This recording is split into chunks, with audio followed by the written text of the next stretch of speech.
हरे कृष्णा कृष्ण कृष्ण हरे हरे, हरे राम राम राम हरे हरे। श्रीमद् भागवतम दशम स्कंध दूसरा अध्याय 29वां श्लोक 10.2.29। बिभर्षि रूपाणि अवबोध आत्मा क्षेमाय लोकस्य चराचरस्य सत्वोपपन्नानि सुखावहानि सतां भद्राणि मुमुखलानाम्। अनुवाद और तात्पर्य श्रील प्रभुपाद जी के द्वारा। श्रील प्रभुपाद की जय। हे ईश्वर, आप सदैव ज्ञान से पूर्ण रहने वाले हैं और सारे जीवों का कल्याण करने के लिए आप विविध रूपों में अवतरित होते हैं जो भौतिक सृष्टि के परे होते हैं। जब आप इन अवतारों के रूप में प्रकट होते हैं तो आप पुण्यात्माओं तथा धार्मिक भक्तों के लिए मोहक लगते हैं, किंतु अभक्तों के लिए आप संहार करता है।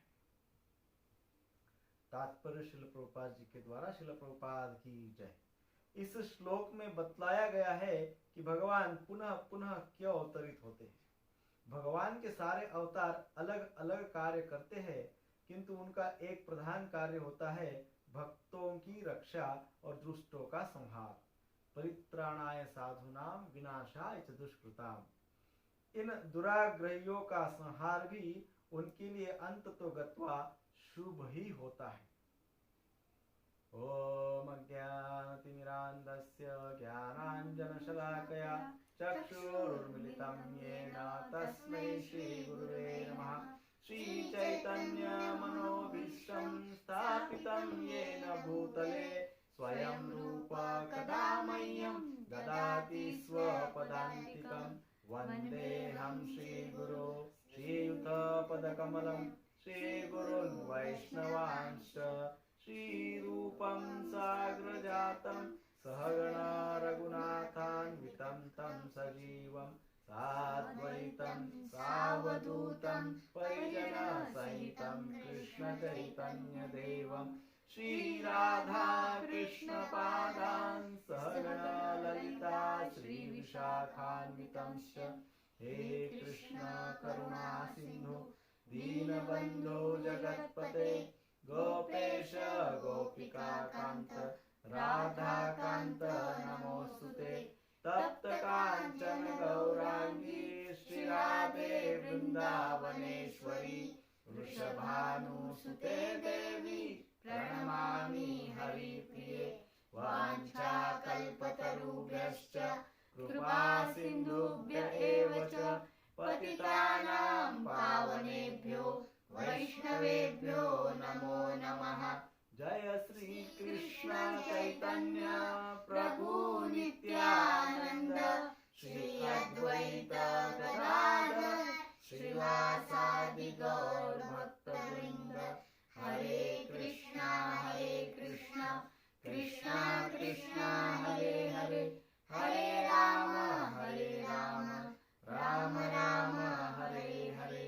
हरे कृष्णा कृष्णा कृष्णा हरे हरे, हरे राम राम राम हरे हरे।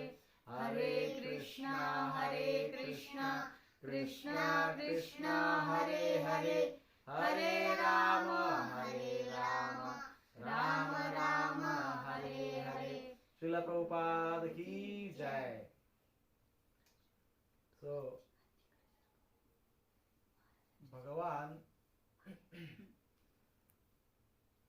भगवान इस पृथ्वी पर आते रहते हैं, अवतरित होते हैं।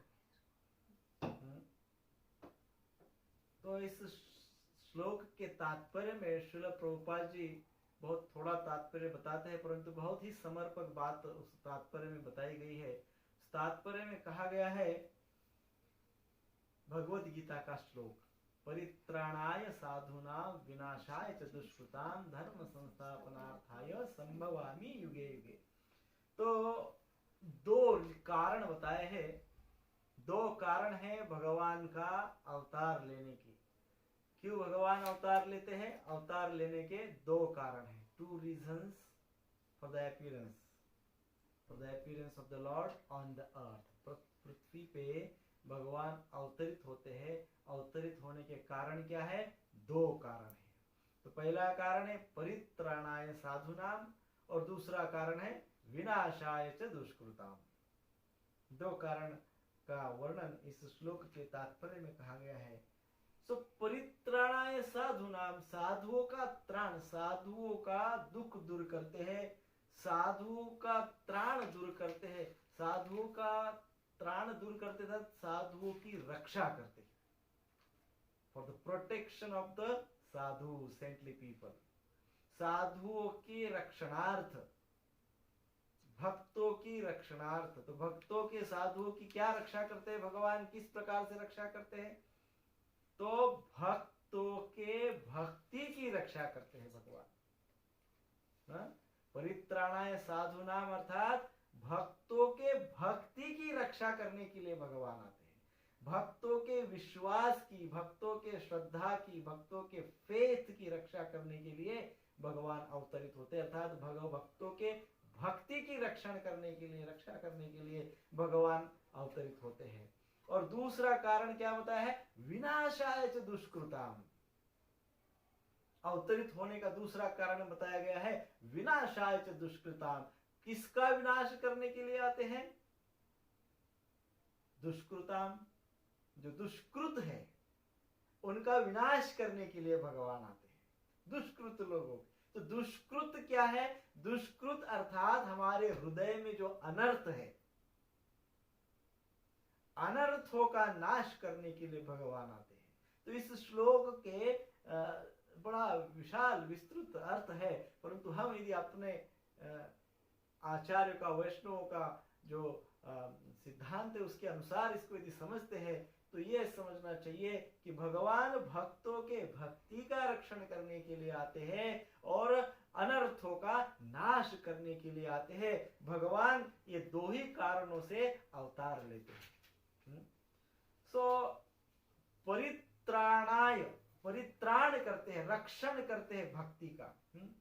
भगवान भगवत गीता के दूसरे अध्याय के 40वें श्लोक में कहते हैं, नेहा विक्रमनाशोस्ति प्रत्यवायो न विद्यते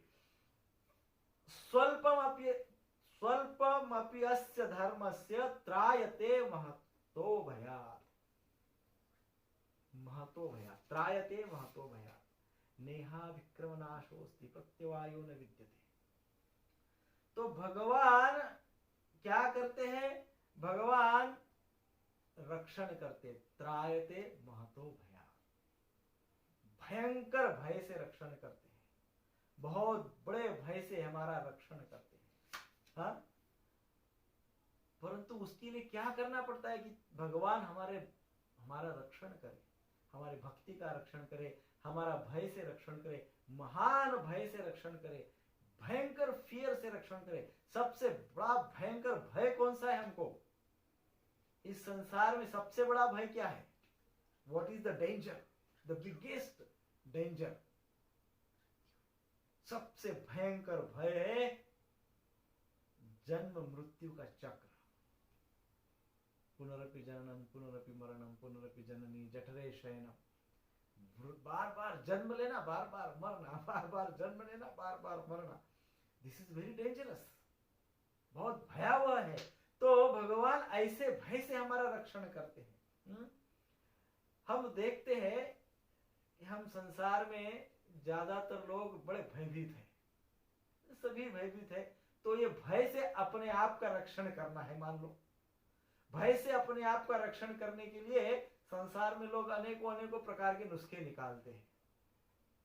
कोई अपने प्रॉपर्टी खोने का भय लगता है किसी को, अपने धन को, अपने संपत्ति को खोने का भय लगता है किसी को, तो वो व्यक्ति क्या करता है? अपने प्रॉपर्टी का इंश्योरेंस बना लेता है ना। किसी को मृत्यु का भय लगता है, मर जाएगा तो क्या होगा, तो वो व्यक्ति क्या करता है? इंश्योरेंस निकालता है ना। इंश्योरेंस से अपने आप को प्रोटेक्ट करने का प्रयास करता है। और क्या जो जिस बात को व्यक्ति मौल्यवान समझता है उसी को प्रोटेक्ट करता है। तो किसको किसको मौल्यवान समझता है? अभी इन सिंपल लैंग्वेज व्यक्ति किसको किसको इंश्योर्ड करता है? एक तो हो गया सबसे पहला ये जीवन, मनुष्य जीवन, ह्यूमन लाइफ, उसका इंश्योरेंस निकालता है। दूसरा हो गया धन, हेल्थ। दूसरा हो गया अपने शरीर का इंश्योरेंस करता है, क्योंकि वो भी बड़ा मौल्यवान है ना। कुछ हो जाए शारीरिक व्याधि तो उसको इंश्योर्ड होना आवश्यक है, क्योंकि वो शरीर को भी बड़ा मौल्यवान समझता है। और तीसरा मौल्यवान समझता है wealth, health, wealth and life. इन चीजों को वो करता है व्यक्ति इंश्योर्ड, बट अल्टीमेटली मृत्यु तो आनी ही है, और व्यक्ति मृत्यु का तो स्वीकार करना ही पड़ता है। अब मृत्यु होने के पश्चात वो क्या बनेगा? उसका इंश्योरेंस निकाला है क्या? आफ्टर डेथ मान लो कोई मनुष्य कुत्ता बन गया, तो मृत्यु के बाद वो कुत्ता न बने मृत्यु के पश्चात वो मनुष्य, एटलीस्ट मनुष्य तो बने, कुत्ता न बने, इसका इंश्योरेंस कहां है? Where is the insurance? इसका इंश्योरेंस मनुष्य जीवन में ही निकालना पड़ता है। ये निकाला है इंश्योरेंस। वो इंश्योरेंस क्या है? नेहा विक्रम नाशोस्ति प्रत्यवायो न विद्यते स्वल्पमपि धर्मस्य त्रायतो महतो भयात्। स्वल्पमपि धर्मस्य, स्वल्प, इतनी सी भक्ति भयंकर भय से रक्षण करती है। और भयंकर भय क्या है? जन्म मृत्यु का चक्र। तो इतना सा इंश्योरेंस देना पड़ता है मनुष्य जीवन में। हम अपने शरीर के लिए इंश्योरेंस भरते हैं, हम अपने संपत्ति के लिए इंश्योरेंस भरते हैं, हम अपने मनुष्य जीवन के लिए इंश्योरेंस भरते हैं, पर मनुष्य का जीवन खत्म होने के पश्चात जो जीवन आने वाला है उसका प्रीमियम इंश्योरेंस कौन भरेगा? उस इंश्योरेंस का प्रीमियम कब भरेंगे? कौन भरेगा? तो वो इंश्योरेंस अर्थात क्या है? भक्ति। और यथाशक्ति भक्ति करे, भगवान का स्मरण करे, भक्ति करे। परम पूज्य राधानाथ स्वामी महाराज ने भक्ति का एक सुंदर व्याख्या बताई है।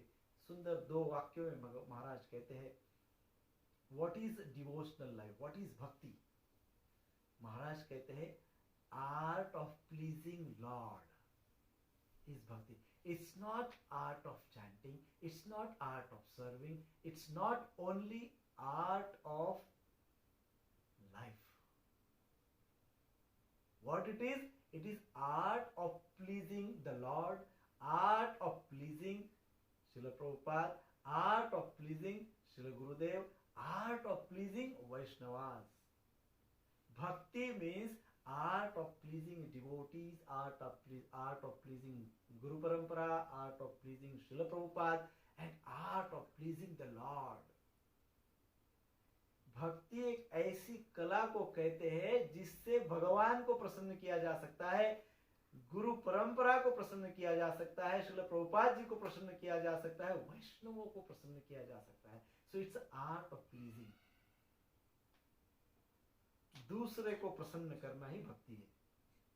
इन शॉर्ट, गुरु महाराज को प्रसन्न करना ही भक्ति है, गुरु परंपरा को प्रसन्न करना भक्ति है, श्रील प्रभुपाद जी को प्रसन्न करना भक्ति है, भगवान को प्रसन्न करना भक्ति है। इनको प्रसन्न करना अर्थात क्या करना एग्जैक्टली? उनके उपदेशों का पालन करना। किसी भी व्यक्ति, कोई भी व्यक्ति प्रसन्न कब होता है? जब वो व्यक्ति जो बात करता है उसको जब हम मानते हैं, उस बात को उसको आचरण में लाते हैं, तब वो व्यक्ति प्रसन्न होता है। तो यहाँ पे भी भक्ति अर्थात क्या? भगवान के उपदेशों का पालन करना, उसको व्यवहारिक जीवन में अपने आचरण में उतारना, वही भक्ति है। और परित्राणाय साधुनाम अर्थात उस भक्ति को, उस एटीट्यूड को, उस प्रवृत्ति को, उस स्वभाव का रक्षण करने के लिए भगवान आते हैं, है ना। सो भगवान हमको जो हमारे भक्ति को जो भगवान रक्षा करते हैं, वो भक्ति ही क्या करती है? इस जीवन के बाद का जीवन हमारा सुधारती है। Life after death, life after death, उस लाइफ को सुधारती है भक्ति। सो दूसरा शब्द आता है विनाशाय च दुष्कृता। दुष्कृत अर्थात अनर्थ, अनर्थों का नाश करना। सो अनर्थ अर्थ किसको कहते हैं? अनर्थ कौन से है? काम, क्रोध, लोभ, मोह, मद, मत्सर, सबको पता है। अनर्थ का परिचय सबको है। पहला अनर्थ है काम। सबसे भयंकर जो है ये काम रूपी, काम, ये जो अनर्थ है ना प्रभु जी, ये हमको जन्म जन्मांतर तक हमारा साथ देता है। ये एक ऐसा अनर्थ है कि हमको प्रत्येक जन्म में हमारे साथ रहता है। बाकी अनर्थ हो सकता है कभी कोई जन्म में न हो, परंतु इसकी गारंटी है कि काम रूपी जो राक्षस है, ये जो अनर्थ है, ये हमारे साथ प्रत्येक जन्म में रहता है।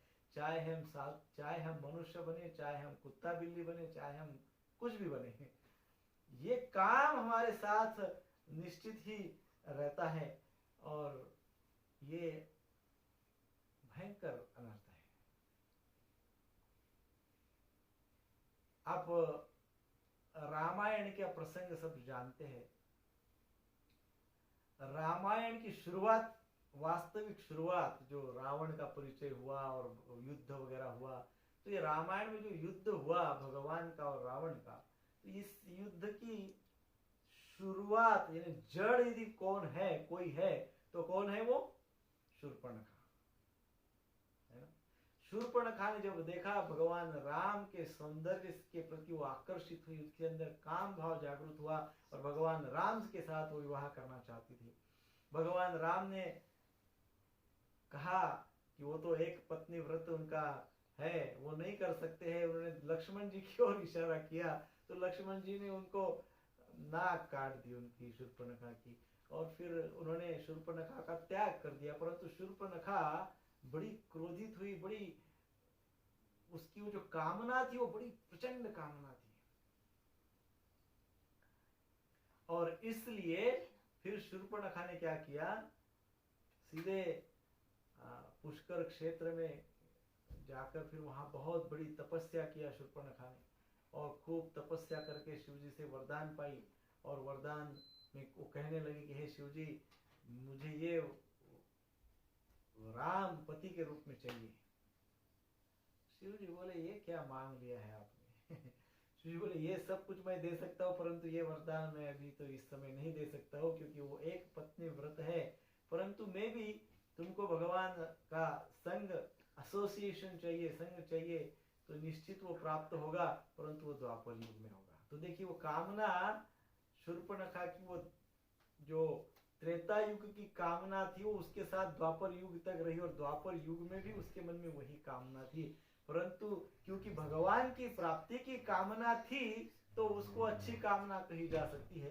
परंतु देखिए एक स्त्री और पुरुष या साधारण भौतिक स्तर पे व्यक्ति का यदि विचार किया जाए तो ये काम व्यक्ति के साथ नित्य रहता है, प्रत्येक जन्म में रहता है। तो हम देखते हैं द्वापर युग में भगवान श्री कृष्ण लीला में, भगवान कृष्ण की लीला में, मथुरा लीला में कौन है? शूर्पणखा, कुब्जा।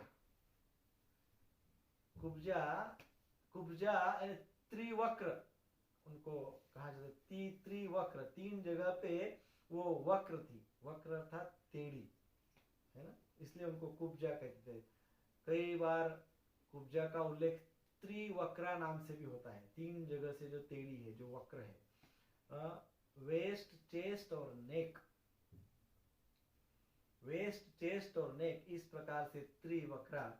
सो वो तीन जगह से बेंट थी, तीन जगह से वक्र थी। सो जब भगवान कृष्ण ने इनको देखा मथुरा में, त्रिवक्रा को मथुरा में उन्होंने देखा, तो भगवान तो रसराज श्री कृष्ण, रस की उगम स्थान है, रसराज है, माधुर्य रस से ओत प्रोत है। तो उन्होंने क्या किया, उस रस का, माधुर्य रस को कुब्जा को प्रदान किया। अर्थात जैसा ही कुब्जा को देखा, भगवान को वो सब कुछ स्मरण हुआ कि ये पिछले जन्म में इसके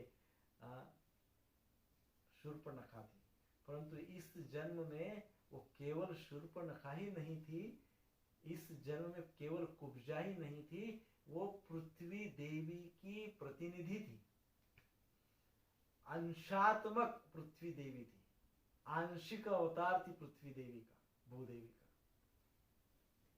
तो ऐसा शास्त्र मान्य है कि सत्यभामा जो भगवान कृष्ण की पत्नी है, ये सत्यभामा का विस्तृत रूप, विस्तारित रूप, एक्सपांशन अर्थात भूदेवी, और भूदेवी का आंशिक एक्सपांशन अर्थात कुब्जा।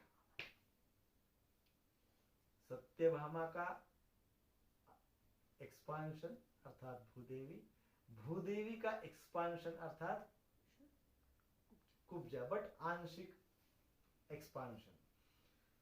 सो हम देखते हैं जब हिरण्याक्ष ने पृथ्वी देवी को समुद्र में फेंक दिया था, है ना,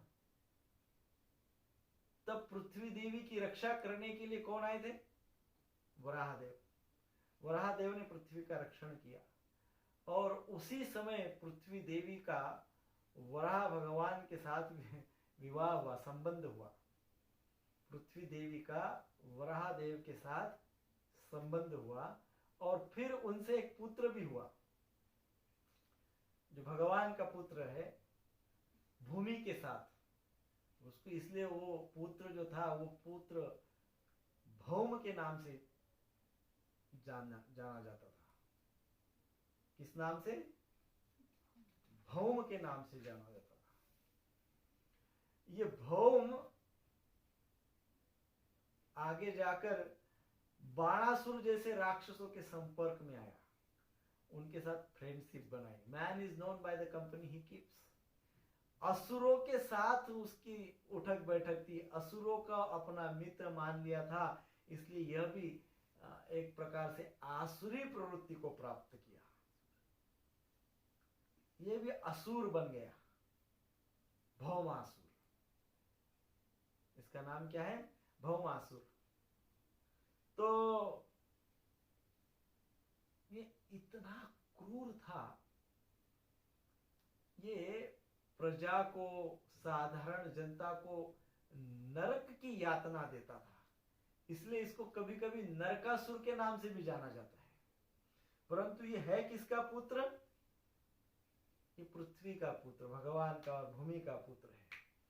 सो एक बार तो उसने क्या किया? स्वर्गलोक पे आक्रमण किया, स्वर्गलोक पे गया, स्वर्गलोक पे आक्रमण किया, और भगवान इंद्र के माता अदिति का कुछ आभूषण चुरा लिया।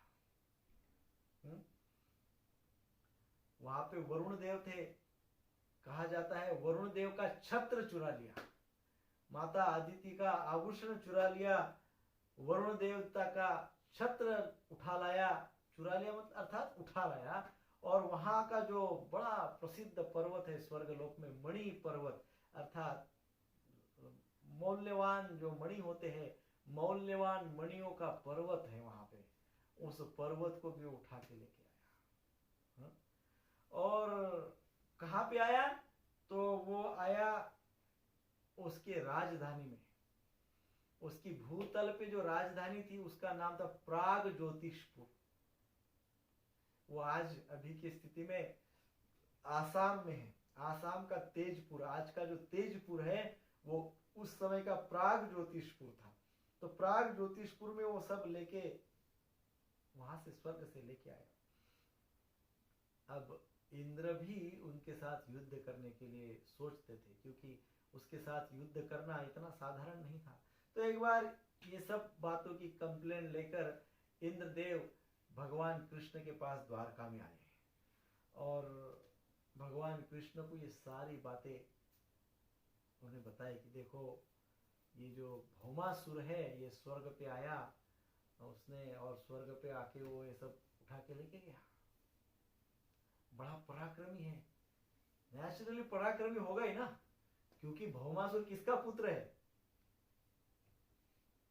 भौमासुर साक्षात भगवान का पुत्र है, और भूदेवी का पुत्र है, तो बड़ा पराक्रमी था। इंद्रदेव भी उनको हरा नहीं पाए, तो इसलिए इंद्रदेव ने सोचा ये काम तो भगवान खुद ही करेंगे, भगवान स्वयं ही करेंगे।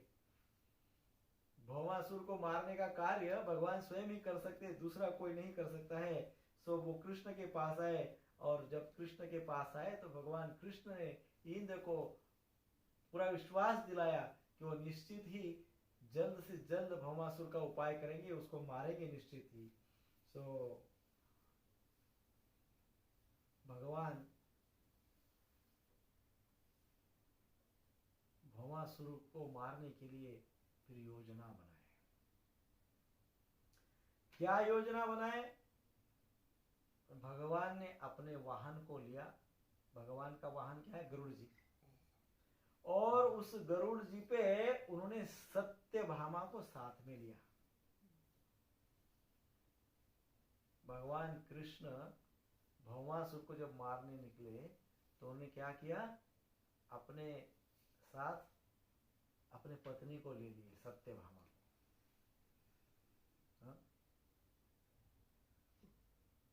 और सत्यभामा, ये सोचने वाली बात है कि इस प्रकार से कभी युद्ध के लिए पत्नी को साथ में कोई ले जाता है? वो भी अपने कार में अपने वाहन पे बैठ के पति पत्नी को गाड़ी में बैठा के लेके जा रहे। किस लिए ले जाते हैं? ज्यादातर शॉपिंग के लिए जाते हैं, कहीं घूमने के लिए जाते हैं। पर कहीं सुना है अभी तक कि भगवान पत्नी को युद्ध के लिए लेके गए? यहाँ पे भगवान अपने पत्नी को युद्ध के लिए लेके गए। तो ये भी एक विशेष इसका विशेषता है, क्योंकि जब भौमासुर हुआ तो भूमि देवी ने भगवान से कहा कि हे भगवान, इसको संसार में कोई मार न सके, ऐसी शक्ति इसको दो। मेरी इच्छा के बिना इसको कोई मार न सके। जब मैं स्वयं कहूंगी कि यस परमिशन है इसको मारने का, तभी इसको कोई मार सके, अन्यथा इसको कोई मार न सके। ऐसा भूदेवी ने उस समय भगवान वराह से वरदान दिया था। भगवान कृष्ण को यह स्मरण था।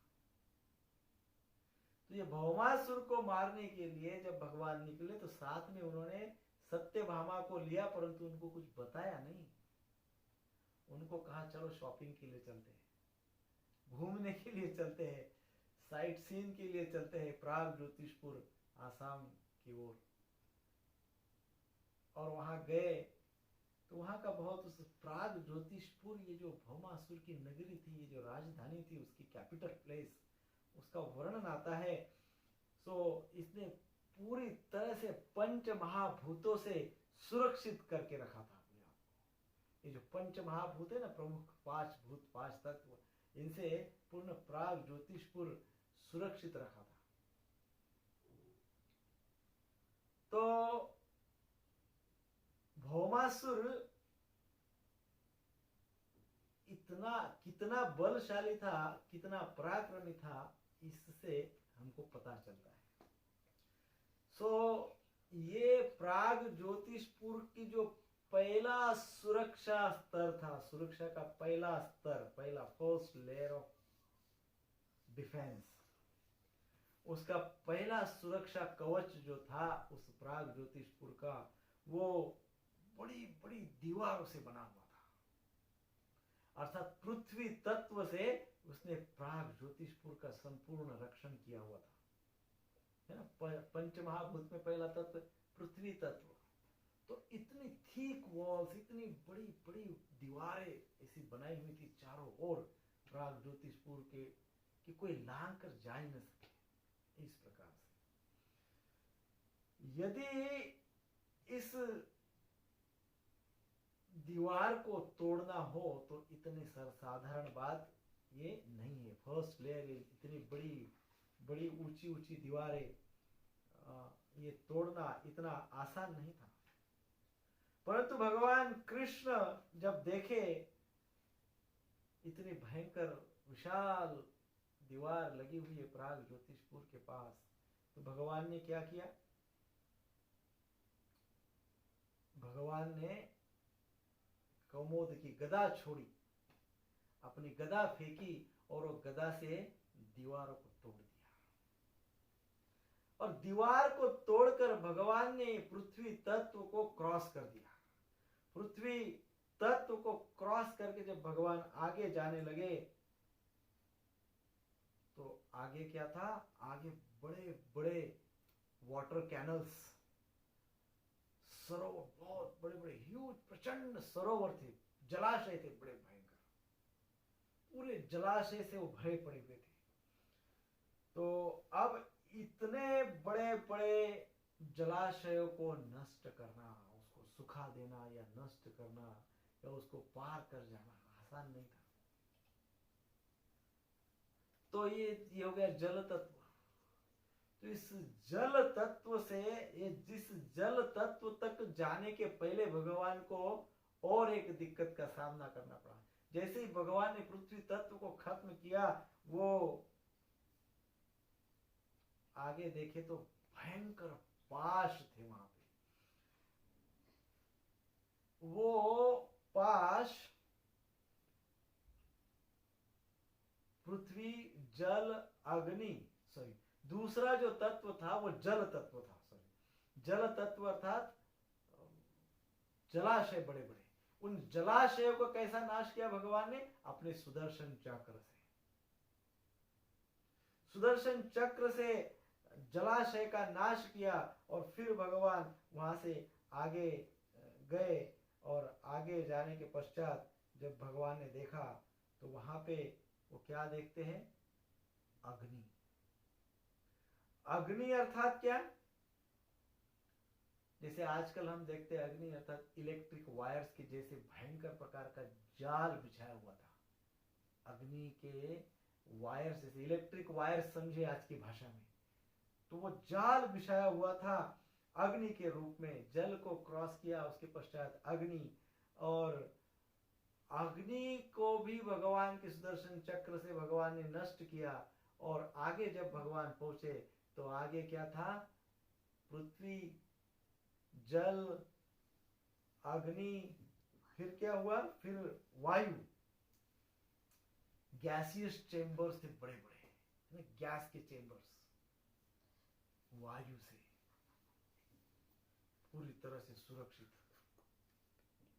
तो उसका भी भगवान के सुदर्शन चक्र से भगवान ने उसका भी नाश किया। फिर आ गया ईथर, है ना, स्पेस, अंतरिक्ष, जिसको हम ईथर कहते हैं। तो यहां पे भी मूर राक्षस, एक इनविजिबल, अदृश्य रूप में मूर राक्षस की शक्ति संचालित थी। मूर राक्षस अदृश्य रूप में वहां पे था, जो सुरक्षा कर रहा था। इनविजिबल, जिसको कहते हैं अंतरिक्ष, स्पेस, ईथर।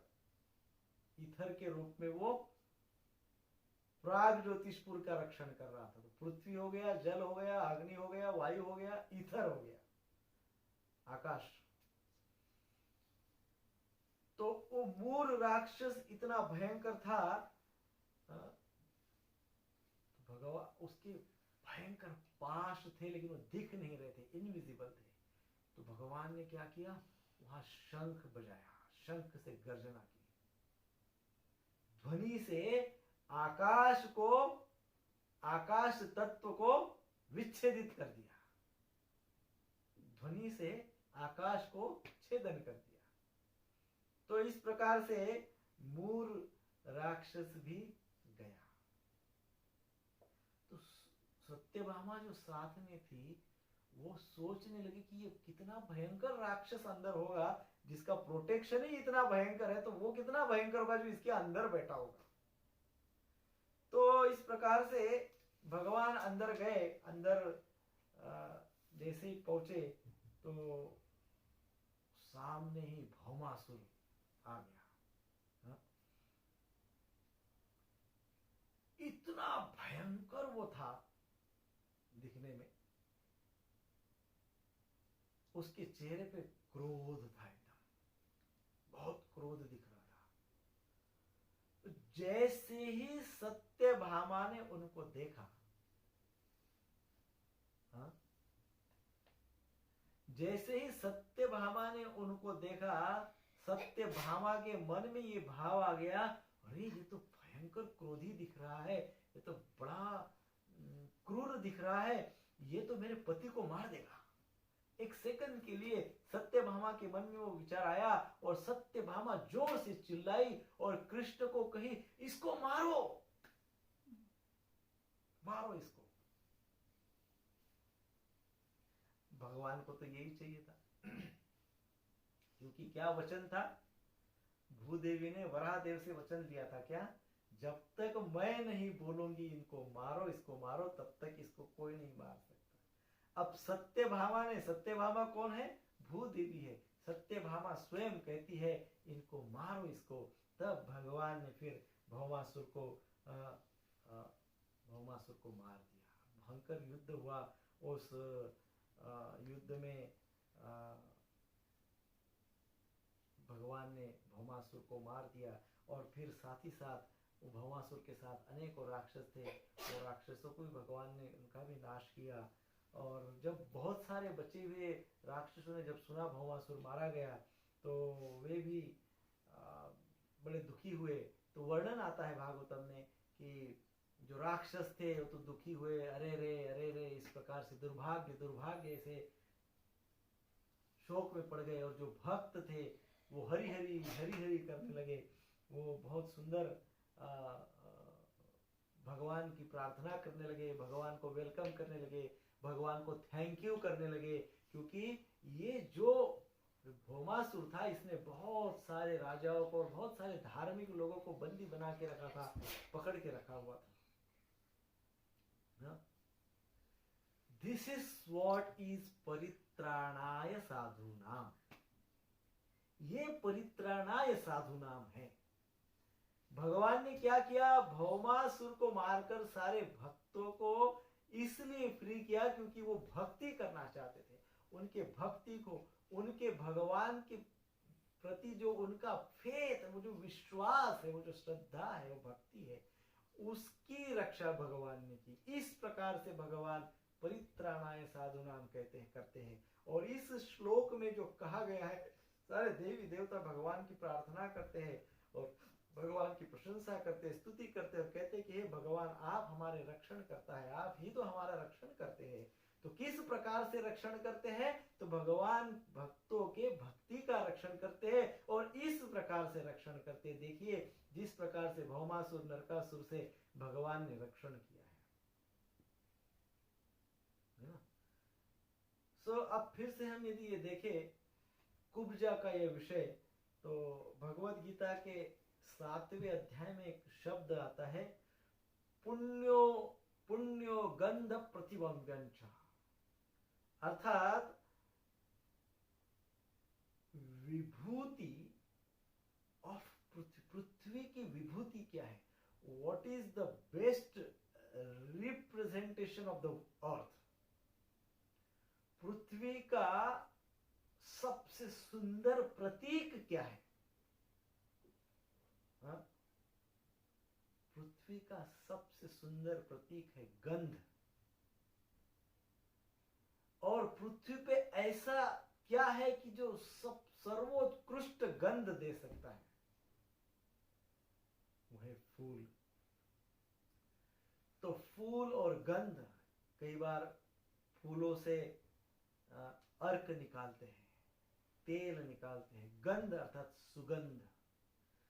तो कहा गया है पुण्य गंध प्रतिव्यंश, जो पृथ्वी का जो गंध है, पृथ्वी का जो सुगंध है, पृथ्वी का जो विशेष स्वभाव गंध अर्थात सुगंध, वो किसके लिए, पुण्य आत्माओं के लिए, पुण्य के लिए है, पुण्य गंध। सो ये जो कुब्जा है, ये कुब्जा क्या करती थी, ये कंस की सेवा करती थी, कंस के सेवा में थी। और वो क्या थी, वो गंध, वो पुष्प का, फूलों का अनेकों प्रकार से तेल निकालकर, सुंदर सुगंधित सुवासिक तेल निकालकर, उस कंस का, उस तेल से वो कंस के लिए तेल निकालती थी। और कंस तो एक नंबर का राक्षस था, क्रूर था, दुष्कृत था। और उसकी इस प्रकार से, इस गंध से सेवा, सुगंध से सेवा, सुगंधित तेल से सेवा होती थी, तो ये तो नहीं होना चाहिए था। परंतु इस प्रकार से ये कंस की सेवा में थी, क्योंकि कुछ ऐसे भी कर्म थे जिसके कारण कुछ समय तक कुब्जा को कंस की सेवा करनी पड़ी। जब ये कुब्जा वो गंध का, वो सुगंध का, सुवासिक तेल का एक प्लेट बनाकर कंस की सेवा में रास्ते से जा रही थी और भगवान कृष्ण उसी रास्ते आ रहे थे, उनको सुगंध आया। हाँ? उनको लगा ये सुगंध इतना सुंदर, पृथ्वी का ये प्रतीक है, पृथ्वी का ये स्वभाव है सुगंध, तो उनको वो सुगंध आया और मन ही मन में उन्होंने क्या किया, उन्होंने देखा कि कुब्जा आ रही है, तो कुब्जा को वो भाव प्रदान किया। भगवान तो बड़े रसराज है, वो प्रत्येक के हृदय में कौन सा भाव है, कौन सा रस है, वो जान लेते हैं, और फिर उस हृदय से वो रस भी निकाल लेते हैं, और फिर रस का आदान प्रदान भी करते हैं। तो उसी प्रकार से जैसा पृथ्वी सुंदर गंध को देती है, पृथ्वी पुष्प को देती है, पुष्प सुगंधित सुगंध को देता है, उसी प्रकार से कुब्जा ये एक्सपांशन ऑफ पृथ्वी, पृथ्वी का ही आंशिक विस्तार है, इसलिए वो भी सुगंध दे रही थी, वो भी तेल, सुगंधित तेल ले जा रही थी, अर्थात सुगंध को अपने साथ ले जा रही थी। ये सिमिलैरिटीज है। पृथ्वी देवी जिस प्रकार से सुगंध देती है, उसी प्रकार से कुब्जा का भी सुगंध आ रहा था। क्यों? क्योंकि कुब्जा कौन है?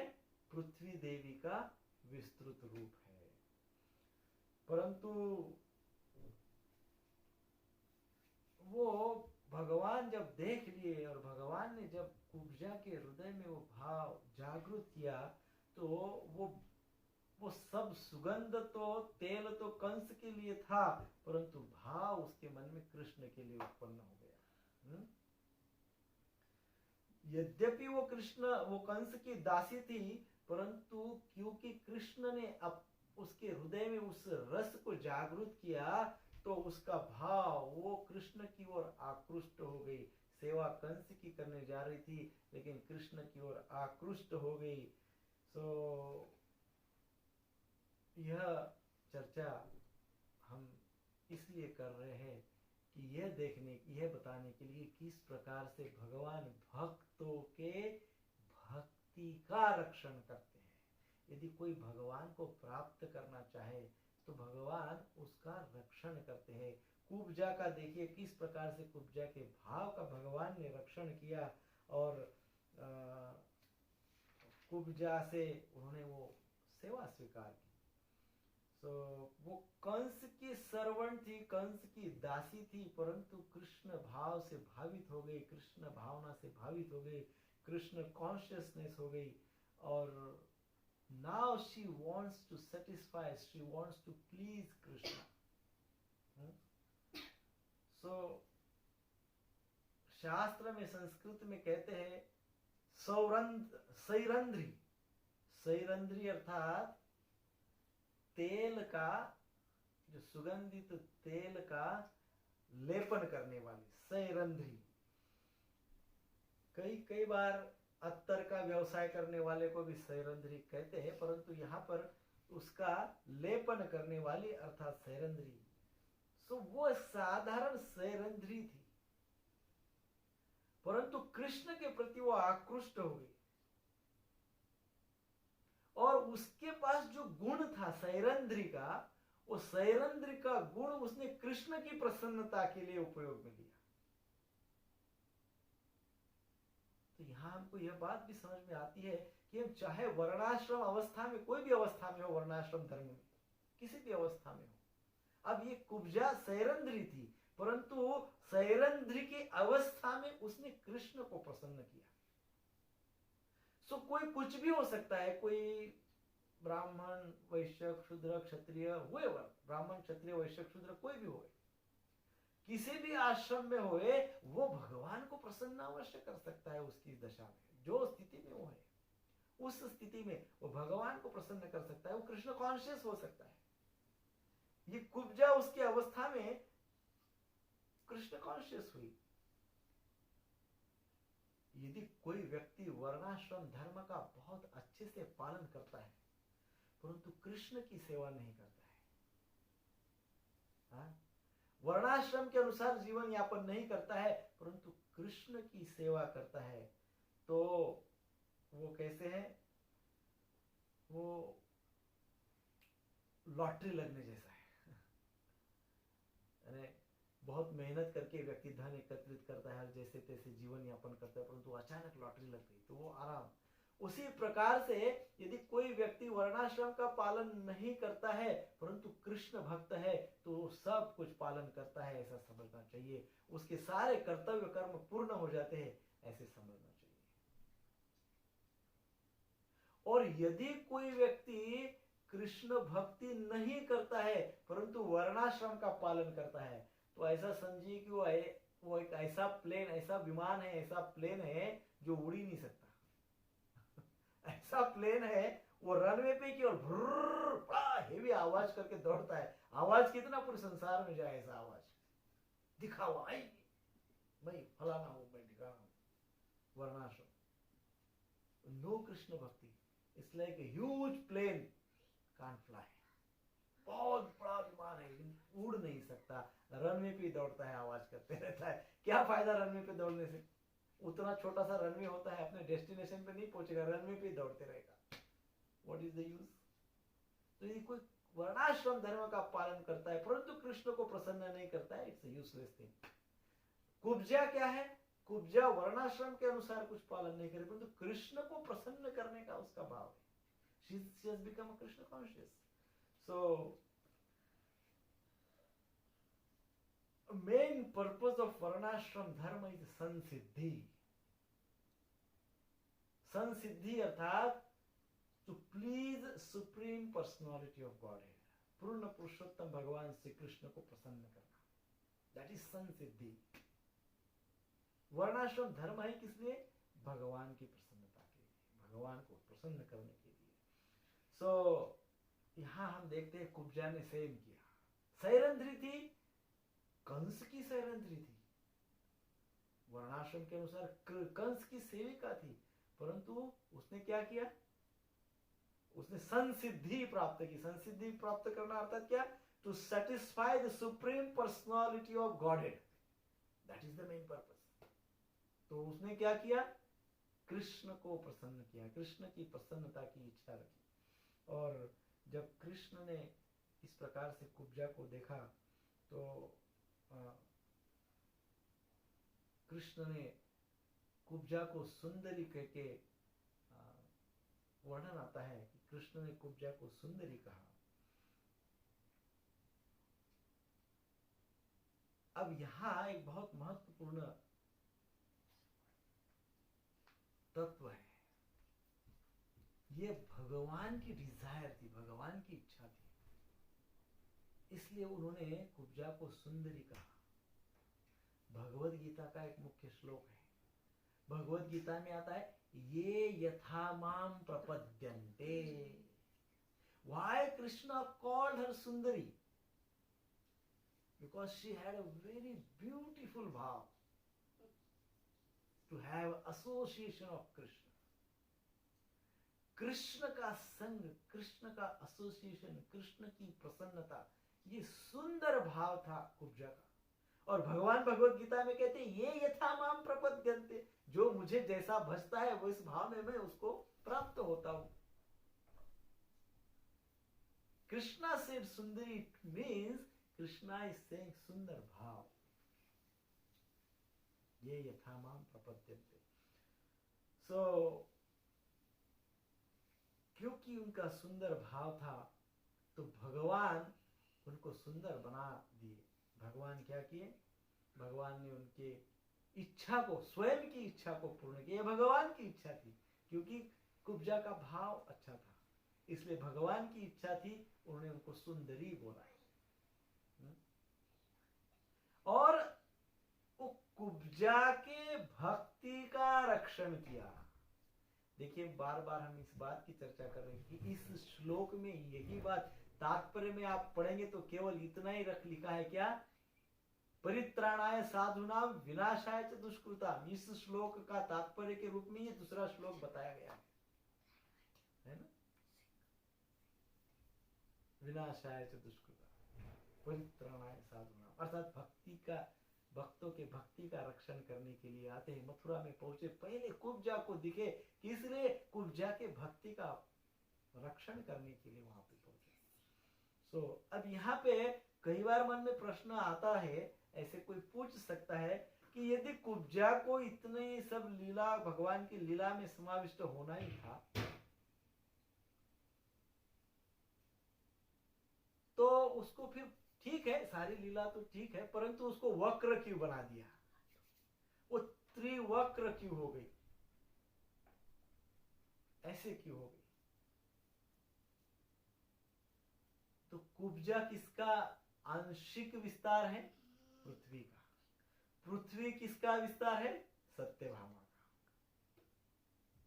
अब हम फिर से पहले अध्याय के पहले श्लोक पे चलते हैं। श्रीमद् भागवतम के दशम स्कंध के फर्स्ट चैप्टर में वहां पे हमने देखा कि पृथ्वी देवी ब्रह्मदेव के पास गई, रोते रोते कहने लगी कि संसार में बहुत राक्षस प्रवृत्ति बढ़ गई है, मैं बहुत दुखी हूं। पृथ्वी देवी स्वयं गई थी और पृथ्वी देवी के प्रार्थना से भगवान मूल रूप में, कृष्ण रूप में अवतरित हुए। वन ऑफ द रीजन, क्योंकि पृथ्वी देवी के ऊपर असुरों का भार बढ़ गया था, है ना। प्रथम अध्याय में आपको स्मरण होता हो सभी को, तो हमने प्रथम अध्याय के पहले कुछ श्लोकों में इसकी चर्चा की है। तो पृथ्वी देवी पे असुरों का भार बढ़ गया। अब पृथ्वी देवी पे असुरों का भाव बढ़ गया, भार बढ़ गया, असुरों की संख्या ज्यादा हो गई। इसको कैसे दर्शन कैसे होगा, इस बात का, इस तत्व का दर्शन कैसे होगा? तत्व दर्शन। तो कुब्जा त्रिवक्र, कुब्जा अर्थात पृथ्वी देवी टेढ़ी हो गई, तीन जगह से इतना भार बढ़ गया सर पे कि वो टेढ़ी हो गई, त्रिवक्रा हो गई, राइट।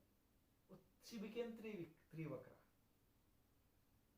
पृथ्वी देवी टेढ़ी मेढ़ी हो गई क्योंकि इतना असुरों का भार उसके मस्तक पे पड़ गया। भगवान ने क्या किया? कुब्जा को स्ट्रेट कर दिया, सीधे कर दिया, उसका वक्रता उसकी नष्ट की और उस कुब्जा को सीधे कर दिया। इसका अर्थ क्या है? अभी भगवान पृथ्वी के मस्तक पे जो असुरों का भार है उसको अभी नष्ट करने वाले हैं। अर्थात दूसरी पंक्ति, विनाशाय च दुष्कृता। भक्तों के अंदर कभी कभी कुछ अनर्थ ऐसे ही पड़े रहते हैं अंदर, सुप्त भाव में। जब भक्ति करते हैं तो भगवान उस अनर्थों को नाश कर देते हैं, उन अनर्थों का नाश कर देते हैं। तो इस प्रकार से कुब्जा, कृष्ण ने कुब्जा को स्ट्रेट किया, सीधे कर दिया, उसकी वक्रता को नष्ट किया। इसका अर्थ है कि अब भगवान जो है पृथ्वी के ऊपर जो आसुरी भार बढ़ गया है उन सारे असुरों को नष्ट करने वाले हैं। जब भगवान ने कुब्जा की स्वभाव को समझा तो कुब्जा भगवान को कहने लगी कि हे भगवान, हे कृष्ण, मैं आपका संग चाहती हूँ जो अनेकों जन्मों से मेरी इच्छा है। तो भगवान कहे मैं अभी नहीं आपको संग दे सकता हूँ, इस कंस का नाश करने के पश्चात में इस विशेष समय निकाल के आपसे मिलने के लिए आऊंगा। तो भगवान जब अकेले नहीं जाते हैं, बलराम जी को साथ में ले जाते हैं। ये एक सदाचार है। तो सदाचार का भगवान पालन करते हैं, और बलराम जी को साथ में ले जाते हैं। जब उनके कुटिया में जाते हैं कुब्जा के, तो कुब्जा भगवान कृष्ण के चरणों को स्पर्श करती है। इतना सुंदर वर्णन आता है। कुब्जा जब भगवान कृष्ण के चरणों को स्पर्श करती है तो पूर्णतः भाव विभोर हो जाती है। उसके अंग प्रत्यंग, उसका भाव, उसके विचार, उसकी मति संपूर्ण स्पिरिचुअलाइज आध्यात्मिकता के उच्च कोटि को प्राप्त कर लेता है, दिव्य हो जाती है। सुंदर, अति सुंदर दिव्य स्वरूप वो कुब्जा को प्राप्त हो जाता है। उसी प्रकार से जब कोई व्यक्ति, जब कोई जीव कृष्ण कॉन्शियसनेस के संपर्क में आ जाता है, कृष्ण भावना के संपर्क में आ जाता है कोई साधारण जीव, तो उसी प्रकार से आध्यात्मिक सुंदरता को प्राप्त कर लेता है, जो बहुत ही दिव्य है, अवर्णनीय है ना, आध्यात्मिक अलौकिक है। आप देखिए, जो हमारे भक्तगण हैं सब अनुभव कर सकते हैं कि कृष्ण कॉन्शियसनेस में आने के पहले हम क्या थे, कृष्ण भावना भावित होने के पहले या इस मार्ग पे आने के पहले हम क्या थे।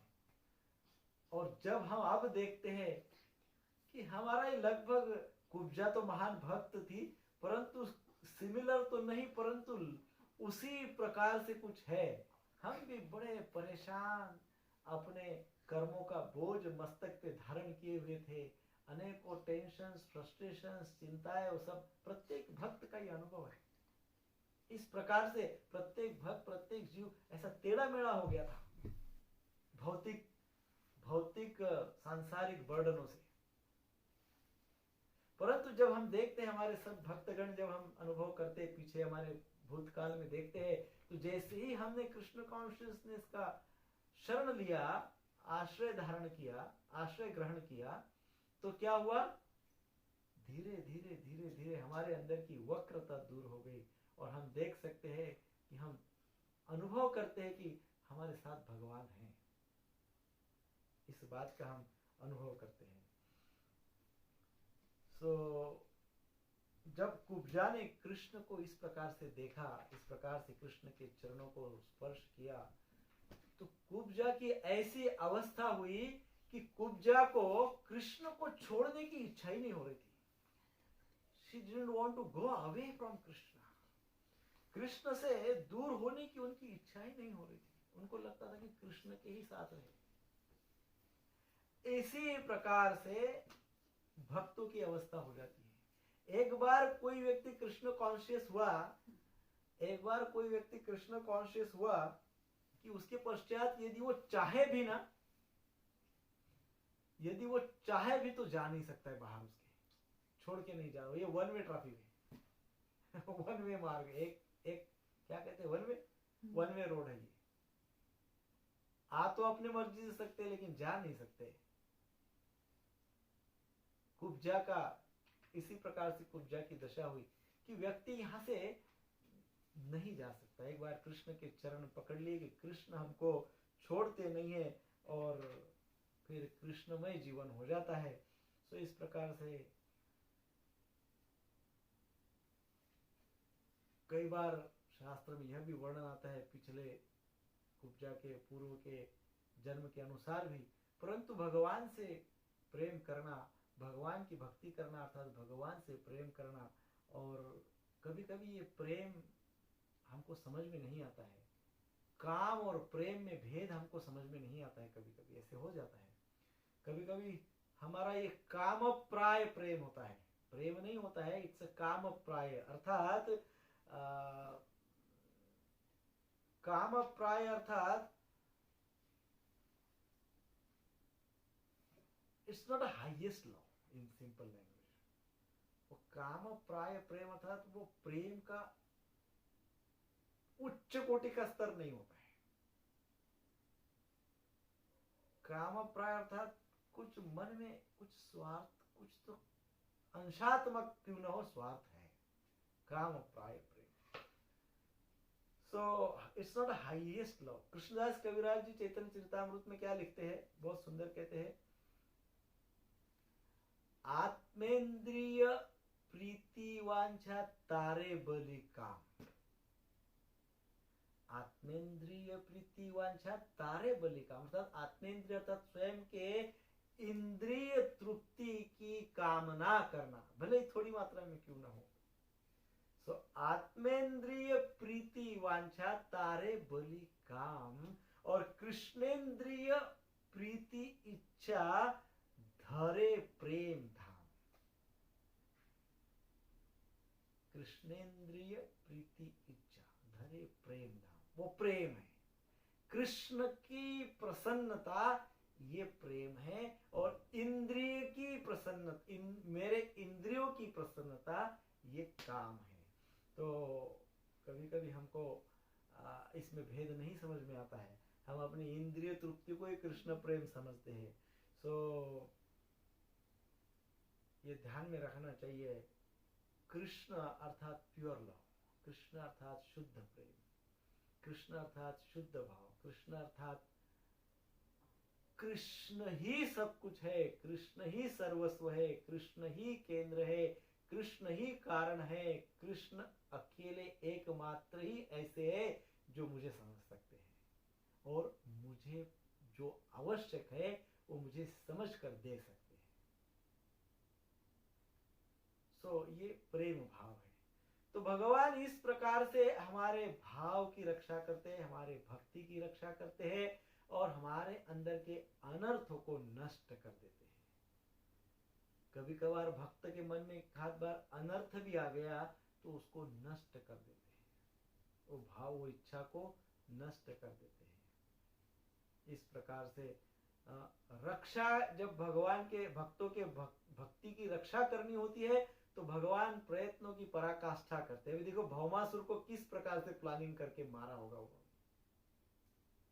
हाँ?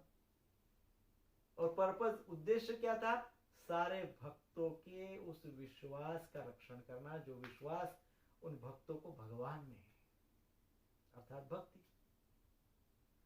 नरसिंह बन गए, कितना बड़ा प्लानिंग किया उन्होंने, किस लिए किया? प्रहलाद के विश्वास को नहीं टूटना था, टूटने नहीं देना था। तो प्रहलाद के विश्वास को बनाए रखने के लिए, अर्थात प्रहलाद के भक्ति को प्रोटेक्ट करने के लिए। सो परित्राणाय साधूनाम, अर्थात भगवान भक्तों के भक्ति का रक्षण करते हैं, और वही प्लानिंग करते रहते हैं भगवान ऑलवेज। हरे कृष्णा कृष्णा कृष्णा हरे हरे, हरे राम राम राम हरे हरे। और उसके लिए भगवान प्रीमियम लेते हैं थोड़ा, जैसे कि इंश्योरेंस में प्रोटेक्शन मिलता है लेकिन प्रीमियम भरना पड़ता है, सारे इंश्योरेंस हमने देखे, परंतु इस जीवन के बाद कौन सा जीवन मिलेगा, इसका इंश्योरेंस क्या है? इसका इंश्योरेंस है भक्ति। इसका इंश्योरेंस क्या है? भक्ति। भक्ति करेंगे, life after life, life after life, उसका भी इंश्योरेंस हो जाएगा। कितनी भक्ति करना पड़ेगा? तो भगवान, जो भगवत गीता में कहा गया है, जो श्लोक 2.40, नेहा विक्रमणाशोस्ति प्रत्यवायो न विद्यते स्वल्पमपि अस्य धर्मस्य त्रायते महतो भयात्। इतना सा धर्म करो, इतनी भक्ति करो, रोज करो बस, तो इंश्योरेंस हो गया। हरे कृष्णा कृष्णा कृष्णा हरे हरे, हरे राम राम राम हरे हरे। श्रील प्रभुपाद की जय।